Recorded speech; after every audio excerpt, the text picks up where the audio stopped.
All right, well, now that we've talked about the interior, let's talk about how it drives. And for that, we gotta hit the road. So the first thing you notice is that obviously this car has a manual transmission. It is a 6-speed, and it is an okay manual. Not all manuals are created equal. And I would say on a scale of 1 to Honda S2000, this one's about a 4 or a 5. It's kind of mid-range, mid-pack with the other manuals in terms of feel. But the fact that it's a manual at all is something to be celebrated. And the other great thing about this manual is that there's no rev hang. Honda, take notes. The other thing you'll notice is the lack of boxer rumble.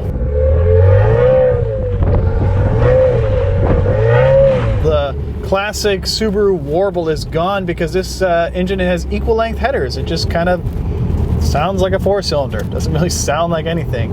And I guess that makes more power and efficient, etc. But don't you miss it? Don't you miss when Subarus had that weird little sound?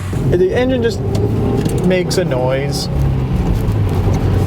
In terms of power, this makes 268 horsepower, and it feels like it. It's quick. It's not what I would call fast in 2020, but it's definitely quick, and it feels very turbocharged when you drive it. It's very boosty. The other thing about this car is that on dry pavement, really not the most exciting thing to drive.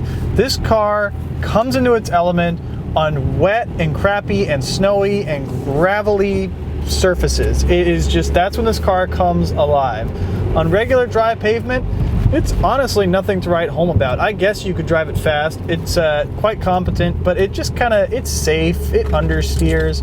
There's really not a whole lot going dynamically with it on dry pavement. But if you have the opportunity to drive it on snowy roads, well, then the thing comes alive. And honestly, it's a great car to drive all around. It feels very old school. The suspension is tight. There's no sport modes. It's sporty all the time. I always like when the car makers do that. So while the car doesn't have a sport mode, it does have traction control, which has 3 different modes, which I kind of like. So obviously you have full-on traction control. Every car has that, pretty normal stuff. Press the traction control off button and it will instead take you to track mode, which allows a bit of slippage and a little bit of sliding to happen before that kicks in and saves you from going into a guardrail. And then you also have fully defeatable traction control, which means should you choose to be a rapscallion and take this car into a snowy parking lot and pretend you're Ken Block, it'll let you do it.